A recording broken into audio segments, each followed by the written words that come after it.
menjadi impian yang diimpikan oleh sekian banyak pasangan, tapi lain cerita dengan yang dialami oleh sederet selebriti tanah air. Sukses membina rumah tangga, kini cinta mereka goyah dan akhirnya justru memperjuangkan niatnya untuk berpisah. Salah satu yang tengah menjalani proses gugatan cerai kepada sang suami ialah Thalita Latief. Beberapa waktu lalu, sidang gugatan cerai Thalita terhadap Dennis Rizky berlanjut. Sejak dilayangkan ke Pengadilan Agama Jakarta Pusat, kini sudah 3 bulan berlalu. Bersikeras berpisah dari sang suami, sebaliknya Dennis justru mengajukan eksepsi kepada Pengadilan Agama Jakarta Pusat. Ia seakan tak ingin berpisah dari Thalita apapun yang terjadi. Melihat eksepsi yang diajukan oleh Dennis Rizky, bagaimana pihak Thalita Latief menanggapi kabar tersebut? Akankah masih ada harapan keduanya bisa rujuk kembali? Kuasa hukum daripada tergugat mengajukan eksepsi beserta dengan jawaban. Setelah itu, apa di dalam eksepsi tersebut? Kompetensi relatif, apa itu? Dia men-challenge bahwa Pengadilan Agama Jakarta Pusat tidak memiliki wewenang untuk mengadili persidangannya Thalita dan Dennis. Maka dari itu, siapa yang mendalilkan, dia yang harus membuktikan. Oke? Dalam hal ini adalah Pengadilan Agama Tiga Raksa. Itu menurut pendapat dari pihak Dennis. Nah, tentu ini akan kita diuji. Majelis hakim akan menguji apakah benar. Ya, itu akan nanti dituangkan dalam putusan. Enggak, kita kan sudah firm dari awal bahwa perdamaian itu sudah batal dikarenakan mediasi dinyatakan batal. Makanya kita masuk ke dalam pokok perkara dan dari situ kita langsung menuju sekarang udah kepada pembuktian, setelah itu putusan. Memang banyak drama yang harus dilalui Thalita dalam gugatan cerainya kepada Dennis. Menikah pada 9 Oktober 2011, sayang, rasa tenang yang seakan tak terganggu rupanya hanya kebahagiaan semu.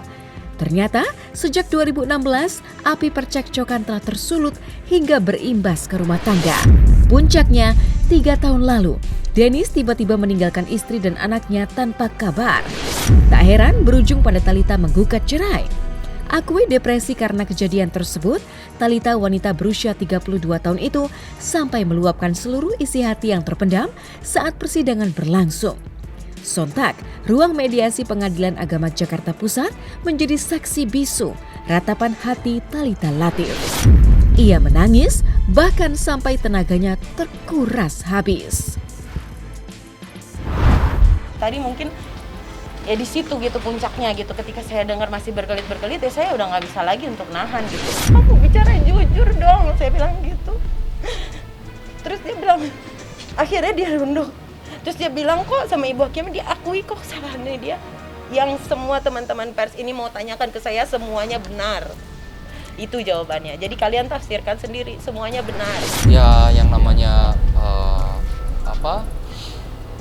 kita mediasi pasti ada hal-hal yang kita luapkan mungkin diluapkan yang unek-unek segala macam, dan itulah memang fungsinya si mediasi itu. Cerita kelam pernikahan juga dialami oleh aktris senior Lulu Tobing yang sudah menggugat cerai suaminya di Pengadilan Agama Jakarta Pusat 18 Mei 2021. Memang sejak awal tak pernah sekalipun terdengar kabar negatif terkait rumah tangga keduanya. Tapi yang terjadi justru sebaliknya, bukan kali pertama mereka menjalani proses sidang. Ya, 2 kali mereka sudah bertemu di balik meja hijau untuk melakukan proses mediasi. Meskipun membenarkan adanya gugatan cerai dari Lulu Tobing, namun Bani Maulana Mulia tak semerta-merta ingin berpisah begitu saja. Lalu, hal apakah yang membuat Lulu begitu teguh ingin mengakhiri pernikahannya yang baru saja dibangun di tahun 2019 silam? Bahwa benar, klien kami telah digugat cerai oleh Ibu Lulu Luciana binti Basaruli Tobing pada Pengadilan Agama Jakarta Pusat dengan register perkara nomor 783/PDT-G /2021/PA.JP tertanggal 18 Mei 2021. Mengenai hubungan antara klien kami dengan Ibu Lulu Tobing sampai dengan hari ini juga masih berlangsung baik, komunikasi juga masih cukup lancar, dan mereka masih tinggal di kediaman yang sama. Klien kami Pak Bani Maulana masih tetap ingin mempertahankan hidup rumah tangganya. Itu yang terpenting. Agenda sidang selanjutnya itu akan dilaksanakan pada hari Selasa tanggal 22 Juni 2021 dengan agenda mendengarkan hasil mediasi antara pihak penggugat dan tergugat. Itu agenda selanjutnya, minta cerai dan minta nafkah selama proses sidang berjalan. Kan rumornya gitu, katanya Mbak Lulu tidak bisa memberikan keturunan, katanya ada isu orang ketiga, katanya ada masalah isu ekonomi. Dapat saya sampaikan dan tegaskan pada kesempatan ini itu tidak benar. Perpisahan penuh drama lainnya juga pernah dirasakan oleh penyanyi Nindi Ayunda. Ya, pernikahannya dengan Askara Parasadi Harsono kini telah kandas. Awal Mei lalu, Pengadilan Agama Jakarta Selatan mengabulkan permohonan gugatan cerai Nindi terhadap Askara. Resmi berpisah dan menyandang status baru, Nindi menerima hak asuh anak serta nafkah sebesar 10 juta rupiah per bulannya. Kini, saatnya Nindi membuka lembaran baru sebagai ibu yang berjuang demi anak-anaknya. Di lain sisi, pihak Askara memang sejak awal tak ingin perpisahan keduanya terjadi. Apa daya, nasi telah menjadi bubur. Keluarga Askara maupun kuasa hukumnya tak bisa membuat keinginan Nindi berpisah menjadi goyah. Namun, benarkah Nindi sudah move on dari rumah tangganya yang dibangun sejak 11 November 2011 silam? Dijalanin aja sih Mbak, karena ya kalau dibilang enjoy, enggak juga gitu loh. Karena kan aku bilang yang seperti waktu itu kan aku tuh sangat nyaman berumah tangga. Punya teman-teman pun kan pasti kan tidak satu rumah, tidak satu tinggal tempat bareng gitu loh. Sedangkan kan aku selama ini punya pasangan, kita ngobrol apa segala macam gitu. Jadi sehingga memang masih di-adjust lah dirinya, masih belum terbiasa. Kadang ada hal-hal yang memang maksudnya kita bisa ngobrol kan, kalau sama suami apa aja bisa diobrolin kan. Iya betul, maksudnya ya sebenarnya titik terendah itu sudah aku lalui kemarin gitu loh. Karena kan memang masalah ini kan sebenarnya sudah lama gitu loh. Aku merasa maksudnya kayak kecewa apa segala macam gitu tuh udah aku lewatin. Kalau sekarang ini adalah fase dimana aku harus memaksa diri aku untuk memahami kalau apa yang terjadi, menelaah pelan-pelan, bagaimana, terus mengadjust diri, gimana caranya harus ngadapin anak-anak. Ya itu dia, maksudnya kalau memang tidak mau bercerai kan harusnya baik kepada aku gitu loh. Ini enggak mau cerai, tapi mungkin Askanya nggak mau cerai, tapi mungkin pihak keluarganya pengen cerai gitu. Mungkin aja kan seperti itu, karena kan Aska sendiri kan pasti tidak tahu apa yang terjadi terhadap yang dilakukan keluarganya kepada aku, versi yang sebenarnya gitu loh. Pasti kan versi dari pihak keluarganya yang dia sampai ke sana, karena kan komunikasi aku ditutup oleh keluarganya untuk ke Aska, tidak boleh berkomunikasi. Di lain sisi, tak hanya Nindi saja yang mendapat perlakuan kurang menyenangkan. Rupanya, salah satu fakta baru di dalam rumahnya terkuak. Mantan asisten rumah tangga atau ART Nindi tertangkap kamera pengawas melakukan kekerasan pada putrinya. Awal mula, dalam 2 kali rekaman yang terpantau, ART bernama Lia itu sedang menyuapi Akifa Dinira. Tiba-tiba saja ia terlihat marah dan mulai menunjukkan taringnya. Benar saja, hanya karena Dinira tak mau makan, sontak aksi tak terpuji diduga dilakukan oleh Lia. Akhirnya, 24 Juni lalu, kuasa hukum Nindi melaporkan kejadian tersebut yang videonya tengah ramai diperbincangkan netizen di media sosial. Lalu, bagaimana kondisi kesehatan putri Nindi Ayunda usai mendapati perlakuan dari salah satu mantan asisten rumah tangganya?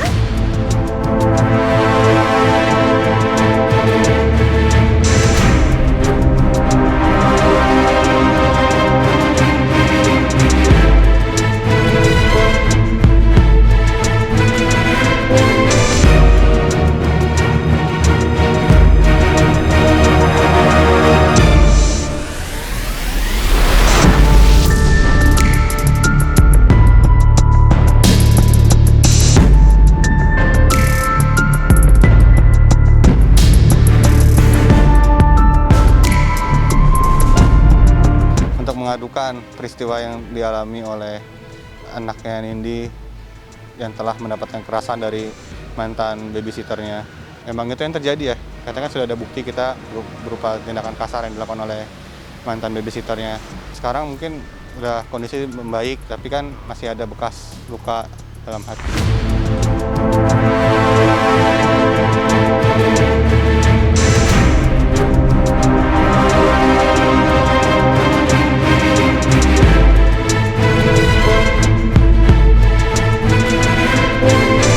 Lika-liku rumah tangga berakhir perpisahan juga dialami oleh potret pasangan muda Alvin Faiz dan Larissa Chow.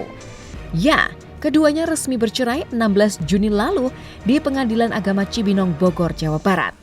Dari perpisahan itu, putra sematawayang mereka, Yusuf, perihal hak asuhnya diperoleh oleh Larissa. Tak butuh waktu lama, usai gugatannya dikabulkan, Larissa yang dikabarkan ingin memulai hidup mandiri di Bandung, Jawa Barat, mulai mengemas barang-barang yang merupakan miliknya. Ci, setelah semua ini gitu, kemana itu Ci kalau boleh tahu? Ke Bandung. Ke Bandung, ke tempat siapa Ci di sana Ci?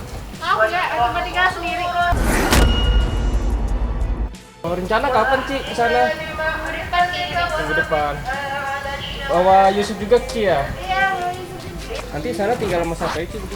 Diri paling sama pekerja-pekerja aja, sama pegawai-pegawai. Ya.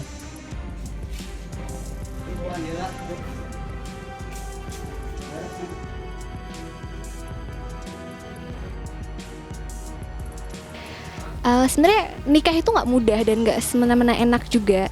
Jadi saya berpikir kalau misalnya orang cuma bilang nikah itu enak, salah banget. Malah Alvin berarti mempunyai tanggung jawab di usia yang semuda itu, berarti dia sudah harus bisa mencari nafkah, sudah harus bisa membimbing. Jadi kisah cinta tapi disertakan dengan ibadah gitu, dengan karena Allah mengambil jalan yang halal tuh benar-benar indah gitu. Saya ngerasain sendiri gitu, perasaan tenang gitu. Dunia akhirat lah ini, sangat sukses ini.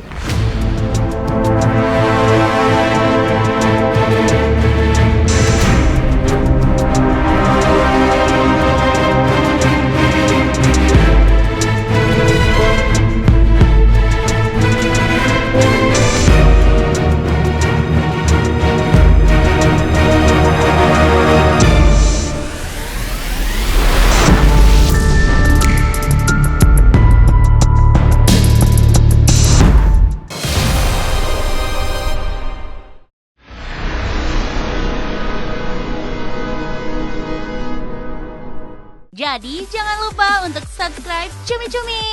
Ditekan ya tombol lonceng merahnya.